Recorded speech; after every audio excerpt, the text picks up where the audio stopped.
Baiklah, di sini saya akan menjelaskan tentang apa saya mengenai sistem informasi manajemen kasir berbasis dokumen manajemen sistem pada toko Hidayat Keramik.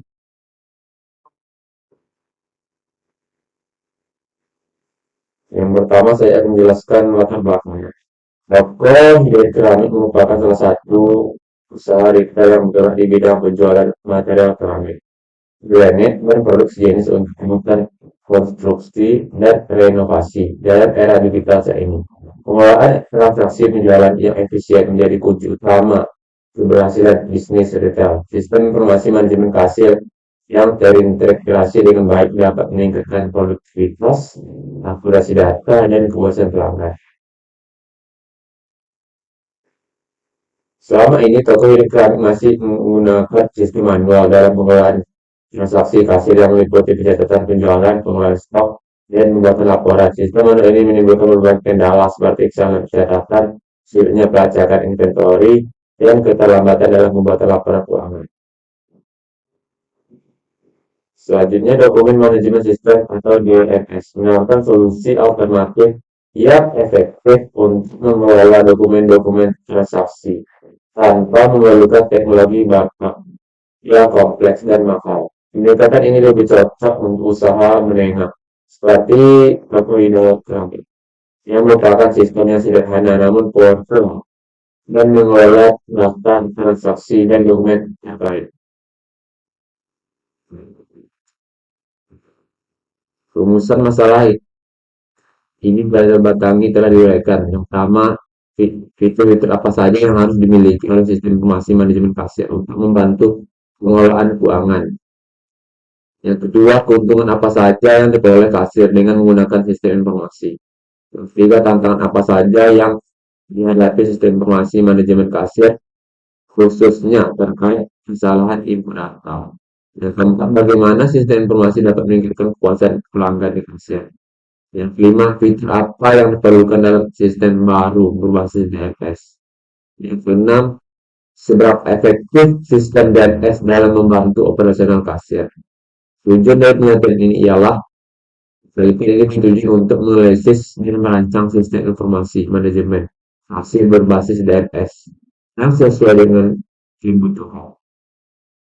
Manfaatnya ialah kontribusi pengembangan ilmu sistem informasi manajemen, referensi akademis untuk DFS pada industri retail, memperkaya literatur digital transformasi UMKM, model integrasi DFS dengan pos untuk penelitian frontier. Atase masalah ialah fokus pada satu objek studi. Yang kedua, tidak mencakup RP atau supply chain management. Tiga, khusus untuk operasional tanpa barcode.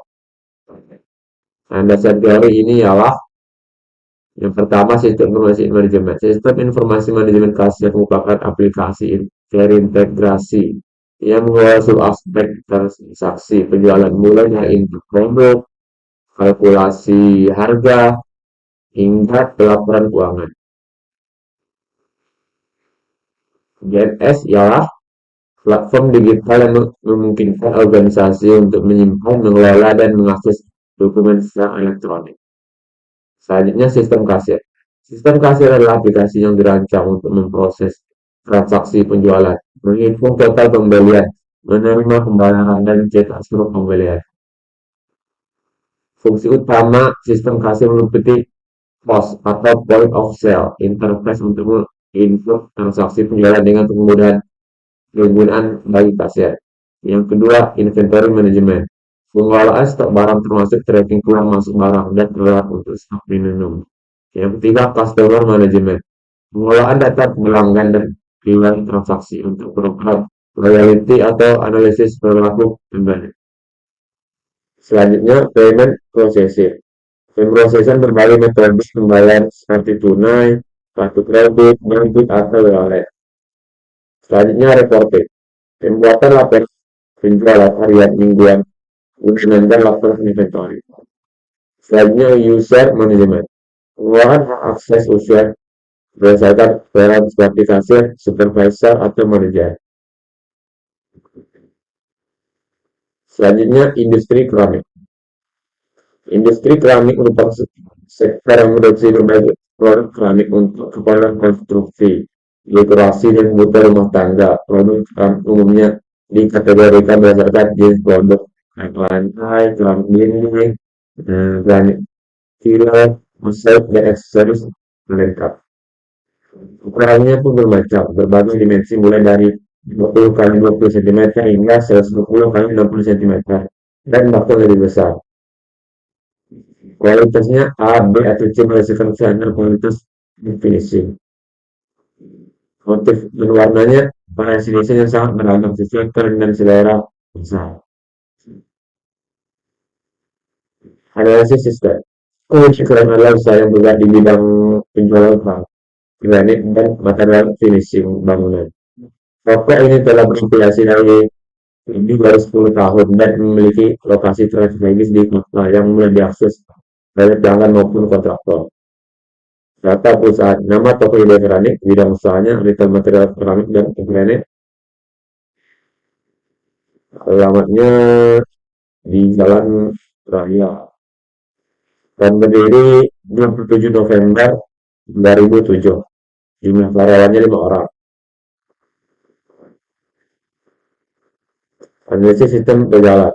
Saat ini toko Ide Keramik masih menggunakan sistem manual dalam pengolahan transaksi kasir dengan hal sebagai berikut.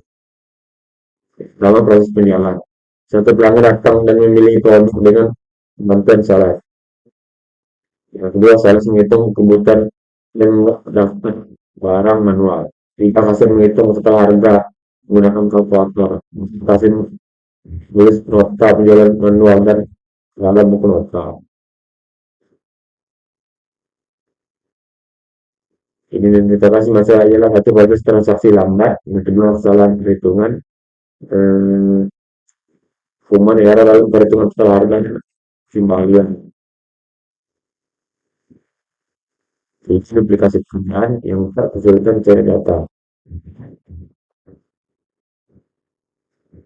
Kebutuhan sistem ialah satu input edit data produk, dua kategori seksi produk berdasarkan jenis dan ukuran, ketiga manajemen harga dan diskon, keempat import data produk dari file Excel.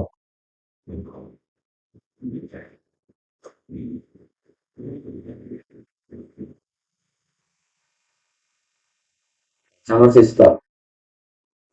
Sistem informasi manajemen kasir, tapi dirancang menggunakan arsitektur yang kenal dengan dasar layar bisnis logik dan analisis. Karena ini dibeli untuk memastikan separation of concept yang baik dan memudahkan manajemen sistem.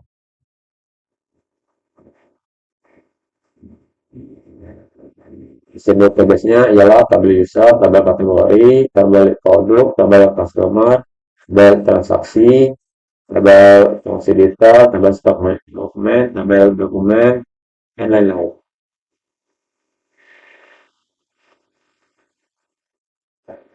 Lalu kerja sistemnya ialah yang pertama initiate transaction, kedua product selection, tiga transaction calculation, empat planning processing, lima transaction completion. Selanjutnya bab kelima implementasi sistem. Dengan sistem informasi manajemen kasir toko yang dilakukan secara bertahap untuk meminimalkan disruption terhadap operasional toko dan memastikan semua transaksi dan sistem manual sistem digital.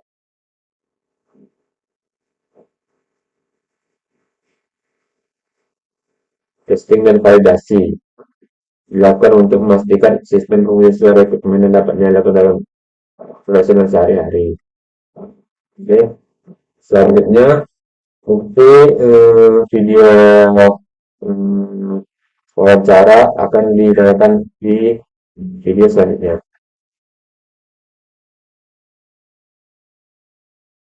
Baiklah, perkenalkan saya Abdul Razak NIM 2236038. Di sini saya akan mewawancarai toko keramik mengenai kaset. Baiklah, pertanyaan pertama kepada Bapak pemilik toko keramik, apa saja fitur-fitur yang harus dimiliki oleh sistem informasi manajemen kasir yang dapat membantu pengelolaan keuangan. Kalau yang kami punya ini sistem fiturnya itu DMS, sistem dokumen manajemen sistem manajemen dokumen. Nah, itu bertujuan untuk membantu kasir dalam mengelola seluruh transaksi apapun itu yang ada di toko ini. Yang kedua, apa saja keuntungan yang diperoleh di kasir menggunakan sistem informasi? Dengan sistem manajemen informasi ini banyak data-data yang diperoleh karena dengan adanya sistem manajemen informasi kita bisa menginput data ketika barangnya masuk, kita input data barang masuknya secara aplikasi DMS. Kemudian ketika kita nanti menjual barang, ya data yang masuk tadi berkurang langsung jumlahnya. Kita juga bisa mengecek di akhir sore nanti berapa jumlah transaksinya, berapa jumlah kotak yang terjual, dan berapa keuntungannya. Jadi banyak di situ yang bisa kita manfaatkan dengan DMS tersebut. Karena dengan DMS ini seluruh tata kelola dari manajemen informasi di toko ini terkelola dengan baik dan benar, dan dia update sesuai dengan data setiap harinya, karena kita update setiap hari. Yang ketiga, apa saja tantangan yang dihadapi sistem informasi manajemen kasir, misalnya salah input data atau kesalahan total biaya? Kalau kesalahan input data itu sebenarnya tidak terlalu bermasalah, karena nanti bisa kita perbaiki lagi, karena kita menggunakan password yang dipegang baik oleh pemiliknya ataupun kasir yang kita percaya. Nanti dia akan megang password. Ketika nanti ada kesalahan, kita bisa buka notabone yang sudah kita input, kita perbaiki lagi datanya, dan kita simpan lagi. Jadi tidak ada kendala-kendala. Paling kendalanya ketika nanti bermasalah data DNS-nya error atau yang lainnya, itu ya kita butuh install ulang. Bisa jadi nanti kalaupun passwordnya yang ini bermasalah, kita bisa perbaiki kerusakannya via online dengan pemilik aplikasi. Kecuali kalau datanya betul-betul rusak permanen, itu terpaksa kita copot komputernya ini, perangkatnya itu, bawa langsung bukan baru, diinstal ulang. Nah, disitu memang ada kesulitan kami ketika nanti datanya mati total, hilang permanen datanya, kita harus mulai dari nol, menginput satu persatu data yang kita jual di toko. Kendala utamanya di situ. Walaupun nanti kita kadang sudah backup data, kadang bisa jadi datanya juga tidak baca. Kendalanya cuma di situ. Tapi kalau untuk ketika kita masukkan data yang kita belanjakan dari Pekanbaru, kita input ada salah, ataupun kita nanti menjual produk ini, karena sistem aplikasi ini tidak mungkin kita menjual di bawah harga yang ditentukan. Aplikasi langsung menolak. Dia menginformasikan ke kita bahwa harga yang kita jual tidak mendapat untung. Itu gunanya aplikasi. Jadi kalau kita menjual di bawah modal, dia nggak mau memproses. Jadi dia harus ada untung. Minimal dia untungnya berapa rupiah. Tapi kalau dia minus, dia nggak mau memproses. Itulah keuntungan juga dia.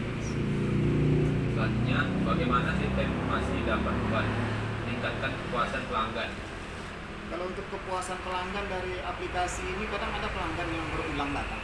Jadi ketika dia datang kembali, dia pengen menambah jumlah, sehingga harganya tetap sama. Jadi kita nggak perlu lagi cari bon, kita cuma klik di sini, kita bisa tentukan, Bapak kemarin belinya tanggal 10 bulan kemarin ya, Bapak belinya sekian kotak ya, harganya segini. Oh iya betul.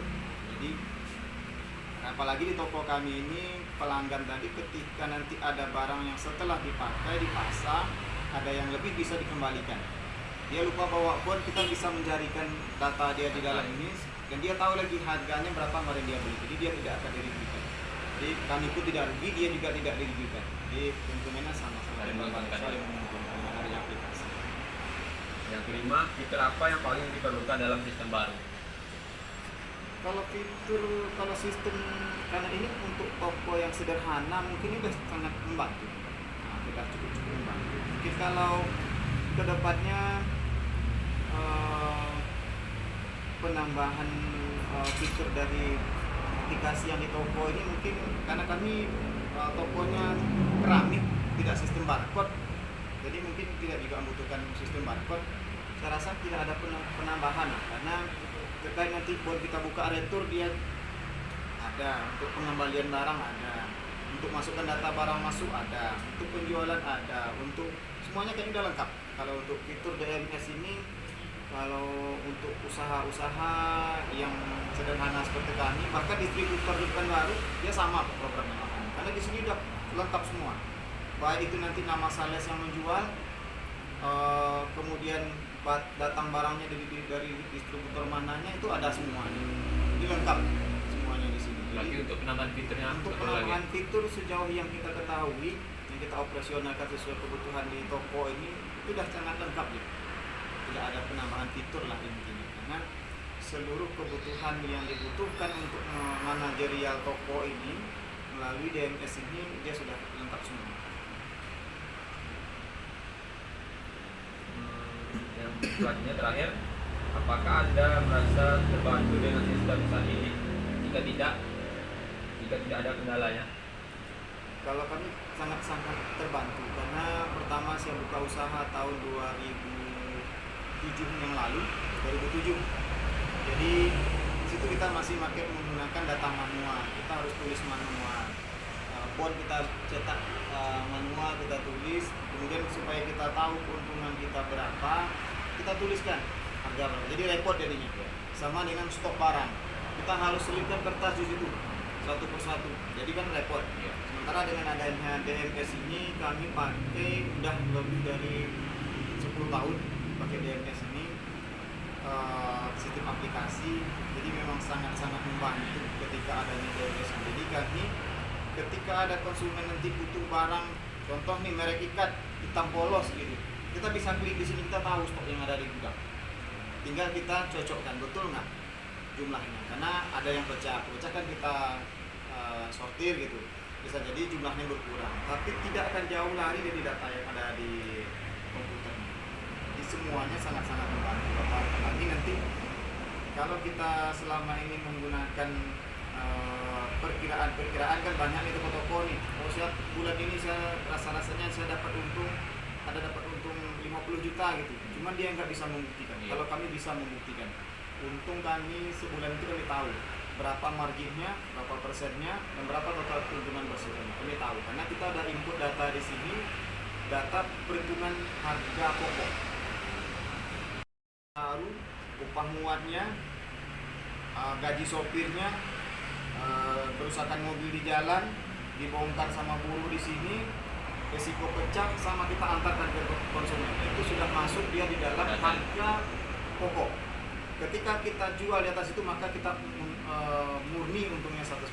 Jadi kita tahu, jadi nggak sekedar cerita usaha saya sekarang maju, usaha saya turun, enggak. Kita bisa menganalisa dengan DMS ini apakah usaha sedang maju, sedang baik-baik saja atau turun. Kita tahu. Kita pun tahu dari transaksi harian kita, oh berarti bulan ini kita turun ya pendapatannya, apa kendalanya. Jadi kita bisa mengkaji sejauh mana kemajuan usaha, majukah, mundurkah, atau stagnankah. Kita tahu dengan menggunakan aplikasi. Jadi ini sangat-sangat membantu aplikasi ini. Tahu jadi masalahnya, Pak? Apanya? Tahu jadi masalahnya di mana? Ya, jadi kita tahu kendala permasalahan, kita tahu. Terima kasih, Pak ya. Ya, sama-sama.